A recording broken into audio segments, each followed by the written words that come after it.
Welcome to Danestown in County Meath, the home of Gavin Cromwell, who's already enjoying his best ever season in terms of winners to date, and he's amassed over £1.5 million in prize money. Next up, it's the Cheltenham Festival. He had two winners at last year's meeting in the shape of siblings I Know the Way You're Thinking and Limerick Lace, making that 6 winners at the festival. He bids to add to that this year with an enviable squad, which includes the likes of Bioluminescence and Only by Night in the Mares Chase, who of course will be joined by defending champion Limerick Lace. Hello Neighbour will take on the likes of Lulamba and East India Dock in the Triumph Hurdle. Stumptown is a leading contender for the cross-country chase. And of course, he's also got Sixandahalf in the Mares Novice. We spoke to Gavin about his top team for the 2025 Cheltenham Festival. Gavin, going into the meeting last year, you felt you had a strong team, and that was obviously vindicated. This time around, arguably even stronger? Possibly, yes. Yeah, I hopefully we can get them there in one piece now, and pressure is on, but that's good. Let's talk about Hello Neighbour first. Obviously, he won at the Dublin Racing Festival, and would you argue he took a step forward from his first win as well? Yeah, well, he definitely didn't take a step back anyway. He relaxed a little bit better in the race. We put a hold on him. The pace wasn't great in the race, which didn't help. He jumped a bit better, but still a little got in under a few hurdles. But on the whole, I was much happier. And he went to the line reasonably well. Probably idled a bit. So he won anyway. That was the main thing. A proper run race will be a big help to him. Which I'd be very surprised if you don't get in the Triumph. And you've seen the British contenders, Lulamba and East India Dock. How do you think your guy stacks up against them? Yeah, there's no form line. They look very good. They jump very well. So listen, certainly I think they're the ones to beat. But hopefully we'll make a race of it. The Mares Chase, you've got a particularly, hopefully, strong hand. Just talking to them first, what about the defending champ, Limerick Lace? She's been very disappointing this year. She seems to be in good form, but she seemed to be in good form before her 2 runs this season. Hopefully she can bounce back from it. There's no real reason for the 2 below par efforts. She just didn't seem to want to go or enjoy it. Didn't look like one that was enjoying herself. Bioluminescence, she sort of potentially opened her chances up with a very good second to Dancing City. She's a mare who's firmly on the upgrade. She is lovely big mare, very ground dependent. Will want soft ground and won't run unless we have soft ground. But she's a lovely mare. Does that sort of apply to Bride's Hill as well, who's ground dependent? Yeah, she's the opposite. I'd say it's very unlikely that you're going to see Bioluminescence and Bride's Hill running. It'll be one or the other. So Bride's Hill wants a nice ground. And the only other one in that race as well is Only by Night. A lot of strength in depth, and she's obviously been very impressive as well so far this term. Yeah, so she would be more ground versatile, and I'd say she's very likely to run, and she's going to run this weekend, and hopefully if that goes well, she'll go to Cheltenham. Out of those 4, is there one you're particularly excited about for that race? It wouldn't be fair to pick on one, but listen, they're Limerick Lace is obviously, there's a little bit of doubt about her recent form, but any one of the 4 of them, if they're on their going day, they're very good. 6.5 was a classy flat performer, made the perfect start over hurdles, now goes for the Mares Novice. Yeah, she's come out of, she won her maiden in Ferryhouse and come out of it really well.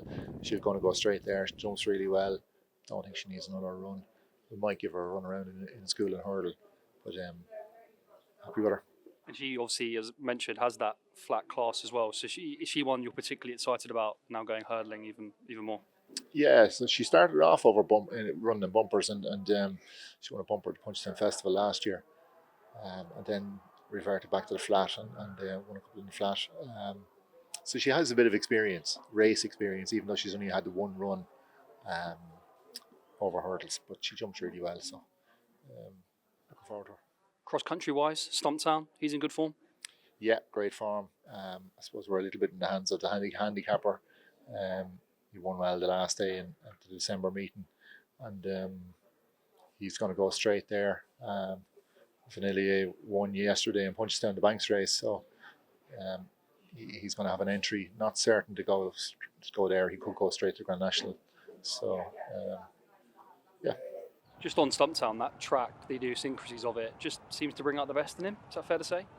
Yeah, he had been running those staying handicap chases and um, just didn't jump well enough and was backing out of it. And said we give him a run over on the cross country.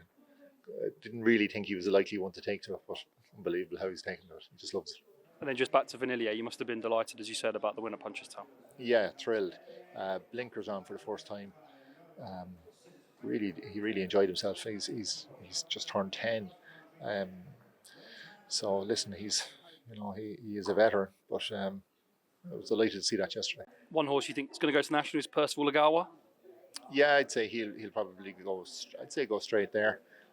We've had a great season with him. You know, he won the Paddy Power Leopardstown Christmas, won Handicap Hurdle at the DRF. So we've had a great time with him, and I suppose we're in bonus territory. And he does look like a horse that could be suited to the national, even though he's gone off a career high. Yeah, hopefully he's a nice horse to have going there. Yeah. And back to normal was your other winner. What do you think the future holds? Yeah, possibly Kim Muir. I think he could go further.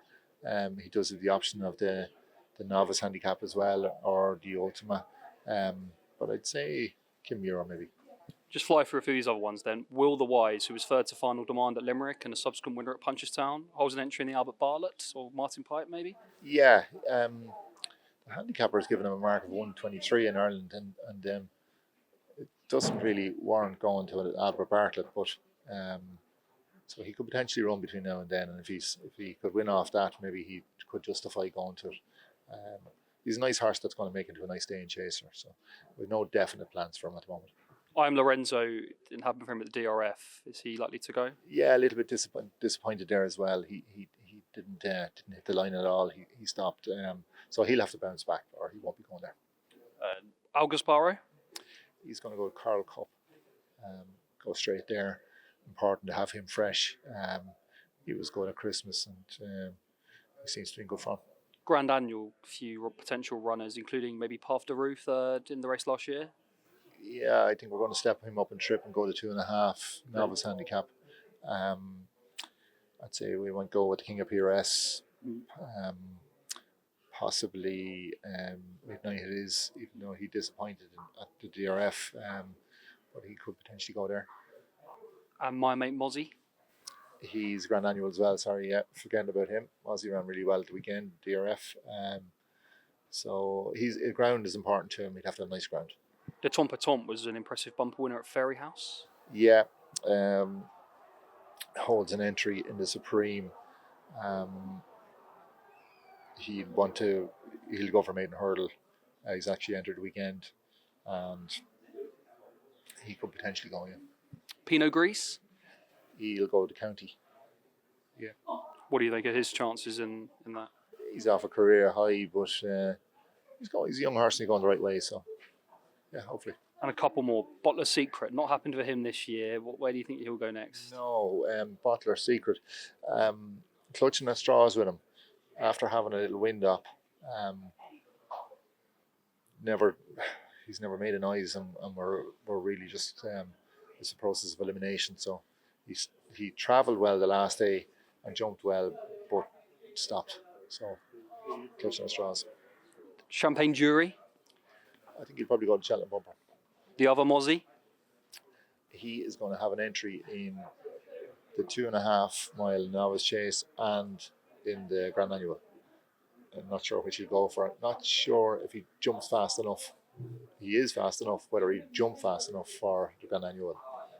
And is there one horse in the handicaps you're particularly looking forward to? I don't want to put you on the spot, but is there one that you feel's coming right for the festival? This one. A company sergeant? Sergeant, yeah. He'll go to 2.5 mile novice. Why him? He's only had one run for us. I think he's progressive. I think he's after improving since he'd one run over hurdles.